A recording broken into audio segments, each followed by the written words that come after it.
Here ends the reading. May God help us to hear what the Spirit is saying to the church. Will you pray with me, please? Now may the words of my mouth and the meditations of all of our hearts be acceptable in your sight, O God, our rock and our Redeemer. Amen. I'm not sure how I learned to love the water. I didn't always. Maybe it's because I'm stubborn and failed my first swimming lesson. Here I might note that I was the youngest in the class and there with my brother who was 3.5 years my senior. But when I was that little, I didn't trust the water to hold me. I fought with each kick and paddle and gasp for breath. A skinny and scrappy kid, my body went rigid as I held my breath and I became a weight ready to sink to the bottom rather than a buoy ready to float. I remember craning my neck up. Has anybody ever done that? It's just, if you know anything about hydrodynamics, your feet follow your head. You try to keep your head up, your whole body does not want to swim. So somehow, through a combination of dogged determination, really good teachers, and loads of practice, that relationship to water changed. I learned when to push and when to yield, how to shift my body to become more buoyant, how to get in the flow, how to breathe, how to float. Now, swimming is one of my most reliable ways of resetting my spirit, talking to God, and experiencing grace. Water can hold so much. There is freedom and grace in allowing ourselves to be held by the substance that makes up more than half of our bodies, as our kids know, and about 70% of the Earth's surface, the substance we can't live without, and that we tell stories about God creating from. Stories that remind us, and God saw that it was good. Stories of water, trusted and well used, are often stories of goodness.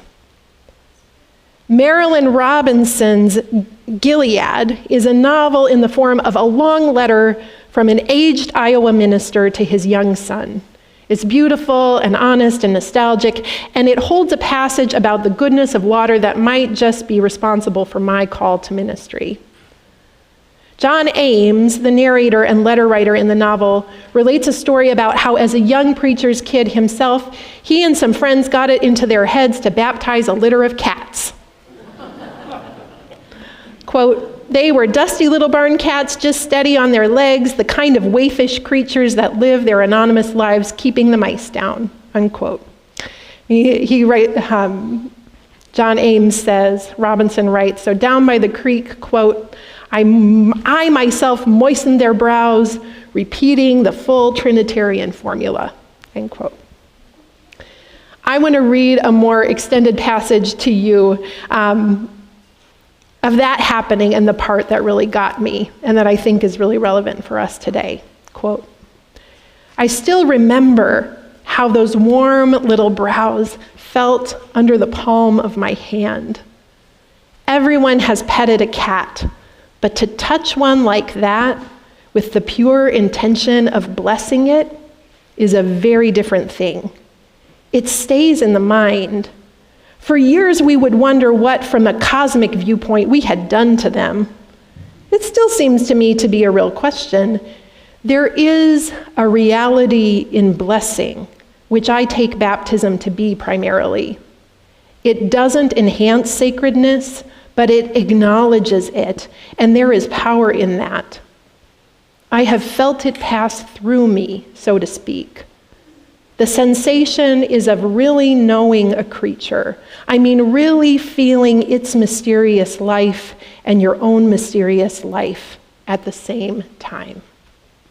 End quote. There is a reality in blessing. It doesn't enhance sacredness, but it acknowledges it, and there is power in that. People of God, when we baptize, when we bless, we are not magically adding to the sacredness of God's good creation. And God doesn't withhold blessing and sacredness until we decide to bestow it. But there is power in acknowledging the sacredness that is already there, in claiming alongside God that life is beautiful and mysterious and holy and good. There is power in naming original blessing. Power in saying, "You are my beloved, in you I am well pleased," because something deep within us knows the grace of being held, knows the beauty of our good creation, knows that in the eyes of love, everything is holy. And friends, I think it is the routine profaning of what we know to be sacred, profaning the sacred image of God in each child of God, whether that happens when Somali Americans are called garbage, or trans people are demonized, or the brave histories of women and people of color are erased from our shared history, or extrajudicial killings of human beings happen from boaters in the Caribbean to a poet mother on the streets of Minneapolis. It is the routine profaning of what we know to be sacred that creates in us as a people a moral injury, or at the very least, moral distress. Now, if you are unfamiliar with these terms, I actually first learned them more than a decade ago at a general synod of the UUCC, applied specifically at that time to veterans of the war in Iraq, for whom the just cause of their war, weapons of mass destruction, evaporated. And then what were we doing? The idea behind moral injury is that it's caused when a person witnesses, perpetrates, or is the victim of an action, a trauma, that is at odds with their own moral belief and code. The feelings associated with it include guilt and shame, anger, disgust, and betrayal, as well as a struggle with one's own spiritual or religious beliefs. When you've done or witnessed something that challenges your foundational sense of right and wrong, how could this happen? It can also challenge your sense of the world and God's presence in it. How could God let this happen? When ongoing events and institutions betray our fundamental values over and over and over again, it leads to that moral distress. And that distress, carried out over time, leads to real injury to our hearts and our psyches. It can lead people to numb and detach, to shrink and withdraw, to begin to believe the story that is being fed to us, that might makes right, that everything has a price, that nothing is sacred, rather than the one that we know in our hearts to be true, that everything is holy, that we are all children of God, made for dignity and joy and love, that we are held in the arms of a love we can trust, like a child learning to float in the water. The story that we are made in the image of our Creator, creative and imaginative, and that when we imagine something better and give our life's energy toward that, new ways emerge. The Gospels agree that when Jesus went to be baptized by John, the Spirit descended like a dove and said, "Beloved," as he rose out of the water. Water, the symbol not just of grace, but also of primordial chaos. Remember the Spirit over the face of the deep? Watery chaos, the first ingredient of creation, of all that God said was good and very good. That plunging and rising inaugurated Jesus into a beloved community, which is the exact thing we are called to reclaim when we feel moral distress or moral injury. And the exact thing that we are offered when we remember our baptism, this covenant community. That we are not to be conformed to the ways of this world, ways that invite us to cynicism and violence, if not in our actions, in our words and our thoughts, but to be transformed by the mind of Christ and the love of God, to let our feet become our means of prayer upon the sacred earth.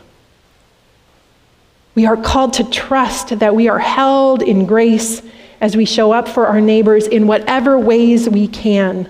From feeding ministries, filling the little free pantry, to neighbor brigades with whistles, letting the community know when agents are afoot.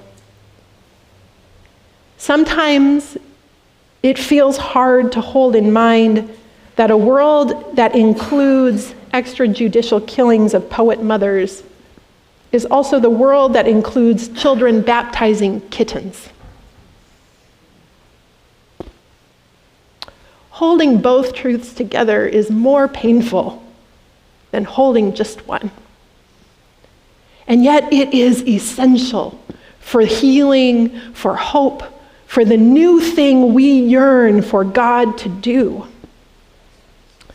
The baptism renewal liturgy that we will engage in just a few minutes acknowledges this, that we are a bruised people, a people in moral distress, with hearts and psyches injured by what is happening all around us, and yet we believe we can begin again, that something new is possible, that we are beloved. Moral injury can challenge all of these beliefs. It can challenge our faith and our imagination about what is possible. So we come back to the water, back to who we are, back to who God is and whose we are, to remember. Friends, we live in a heartbroken world where holy families are divided by deportation, where violence visits neighbors trying to protect each other, and where children still recognize the mysterious goodness inherent in a kitten as so potent as to want to bless it. We live in a world where the widows of fallen women write missives of gratitude to encourage community. If you haven't read it yet, this is an excerpt from the statement issued by Rebecca Good, the wife of Renee Nicole Macklin Good, who was killed in Minneapolis last week. Rebecca writes, Renee lived by an overarching belief.